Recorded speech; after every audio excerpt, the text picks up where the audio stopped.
Message de la coordination nationale des associations et organisations de la société civile pour la paix CONAP à l'occasion de la célébration de la Journée internationale de la paix. Mesdames et messieurs, les représentants des institutions constitutionnelles, les institutions nationales des droits de l'homme du pays, honorables députés nationaux, vénérables sénateurs, chers collègues dirigeants de la CONAP, chers compatriotes épris de paix et de justice sociale, mesdames et messieurs, en avant-propos, je voudrais prendre René Cassin, grand défenseur des droits humains du XXe siècle et prix Nobel de la paix de 1968, qui dit ce qui suit, je cite: « Il n'y aura de paix sur cette planète tant que les droits humains seront violés en quelque partie du monde que ce soit. » Fin de citation. Mesdames et messieurs, chers compatriotes, l'humanité célèbre aujourd'hui la Journée internationale de la paix. En effet, c'est le 7 septembre 2001 que l'Assemblée générale des Nations unies a unanimement adopté la résolution A-RES-55-282 établissant le 21 septembre de chaque année comme journée annuelle de non-violence et de cessez-le-feu.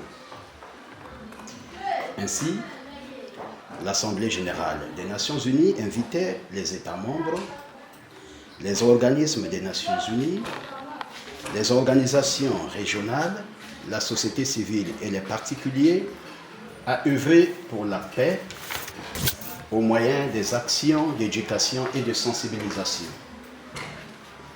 Cette année, la Journée internationale de la paix est célébrée sous le thème « Action en faveur de la paix, nos ambitions pour des objectifs mondiaux ». La célébration de la Journée internationale de la paix en 2023 coïncide avec le sommet sur les objectifs de développement durable. L'année 2023 marque également le 75e anniversaire de la Déclaration universelle des droits de l'homme et de la Convention pour la prévention et la répression du crime de génocide.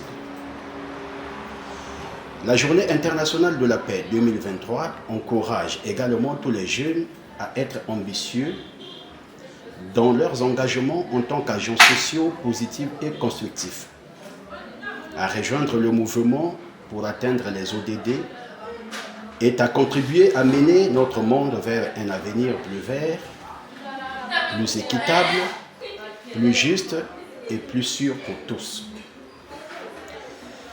La Journée internationale de la paix est donc une occasion tout indiquée pour les institutions nationales des droits de l'homme, les défenseurs des droits de l'homme, les organisations de défense des droits de l'homme, ONG, associations, plateformes, les alliances et réseaux des droits des femmes, des droits des enfants, des droits environnementaux, les fédérations aussi bien syndicats qu'associations professionnelles, de s'affirmer aux côtés du pouvoir public pour relever les grands défis liés à la paix et à la sécurité. De son côté, le secrétaire général des Nations Unies, Antonio Guterres, dit ce qui suit. La paix est nécessaire aujourd'hui plus que jamais. La guerre et les conflits provoquent la dévastation, la pauvreté et la faim et chassent des dizaines de millions de personnes de leur foyer. Fin de citation. L'organisation de la société civile pour la paix CONAP, comme à l'accoutumée, ne reste pas en marge et saisit la balle au bon pour présenter un plaidoyer en rapport avec la recrudescence de la criminalité urbaine et périurbaine, des actes perpétrés par des jeunes gens égarés, communément appelés bébés noirs et colonna, dans des quartiers populaires et populeux, lesquels les actes déconcertants crée l'insécurité urbaine, portant ainsi dangereusement atteinte aux droits humains et aux libertés fondamentales, dont sont censées jouir des paisibles populations. Sans oublier le vindicte populaire devenu monnaie courante, auquel se livrent avec plaisir des citoyens pour se venger de leurs malfrats, et ceux au vu et au su des pouvoirs publics, censés, eux, assurer la sécurité des personnes et de leurs biens. Nous citons par exemple des bastonnages, ligotages, traînages par terre, et le cas le plus récurrent est le lynchage des voleurs et bandits, acte pourtant puni par la loi.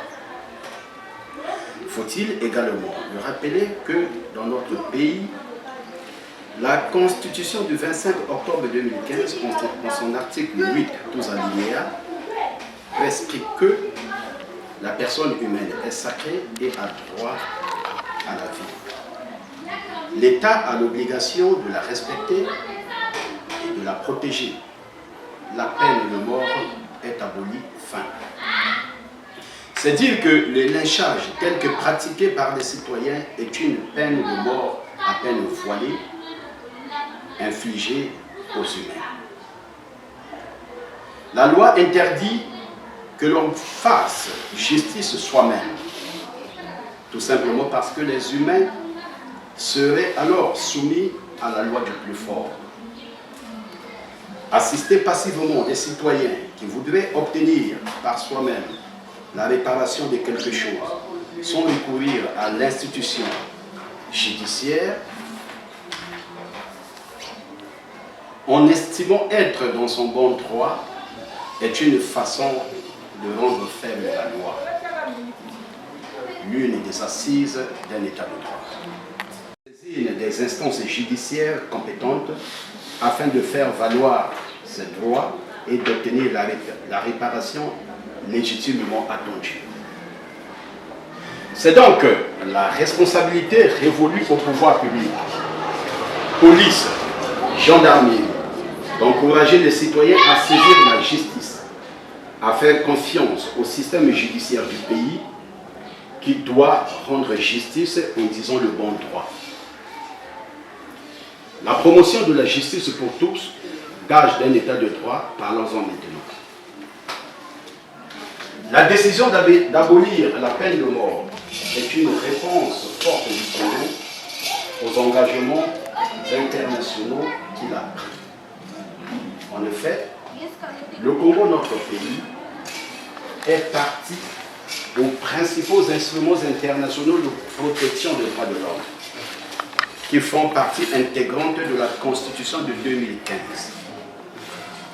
Le lynchage, tel que pratiqué par les citoyens, est donc une remise en cause par le Congo de ses propres engagements. Puis, le lynchage est donc un traitement inhumain, cruel et dégradant que l'on puisse infliger à la personne humaine.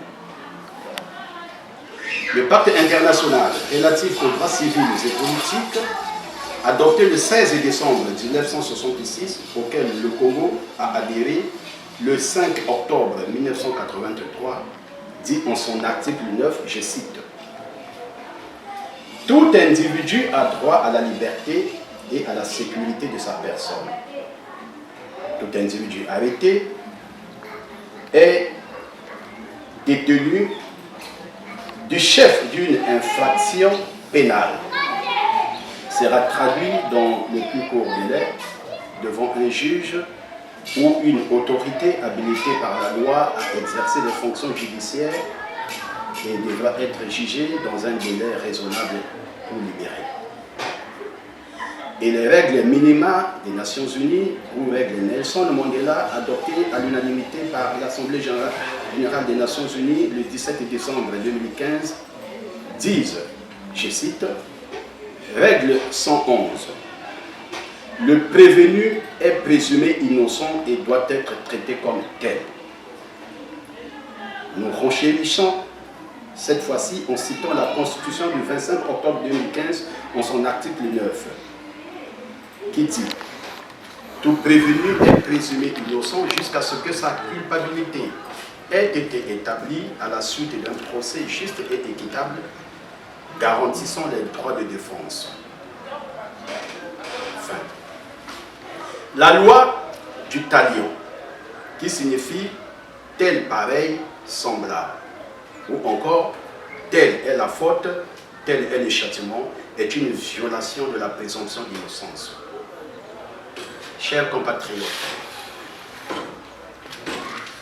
tout en encourageant les efforts déployés jusque-là à certains niveaux pour le maintien de la sécurité et de l'ordre public, la CONAP condamne avec véhémence la violence sous toutes ses formes d'où qu'elle émane.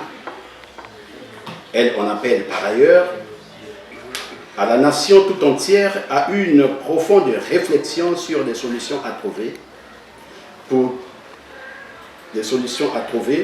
pour ces jeunes égarés en vue de la préservation de la paix véritable. Par exemple, l'organisation des séminaires ateliers qui seront assortis des approches orientées de solutions à proposer au pouvoir public. Il est donc temps d'agir de concert pour venir à bout de ces phénomènes. Que la justice soit équitable, corrective et punitive. La paix, disons-le, ne doit pas être un simple slogan. Elle doit plutôt être un caractère à adopter, un comportement clairement affiché, une marque de fabrique pour les États. Oui, on doit vivre la paix. Je termine mon propos en citant Albert Camus, qui dit ce qui suit. On commence par vouloir la justice et on finit par organiser une police fin. Que vive la paix, que vive la justice pour tous, que vive l'état de droit. Je vous remercie.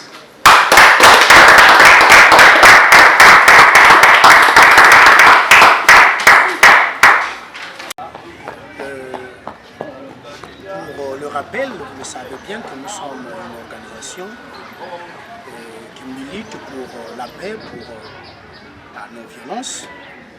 Et étant donné qu'aujourd'hui nous sommes le 21 septembre et que chaque journée, chaque date du 21 septembre, le monde entier célèbre la charge de cette journée et que nous avons donné un message par rapport à ce que nous vivons, par rapport à ce que nous constatons et que nous avons donc tiré la sonnette d'alarme pour que toute personne, et comme le demande notre Constitution, ne doit pas s'inquiéter de sa personne, de sa vie, et qu'il est en sécurité parce que la loi garantit sa liberté, garantit sa sécurité.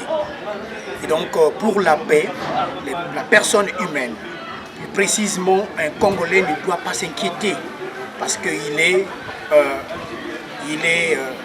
disons, l'État où la loi garantit cette liberté et cette paix.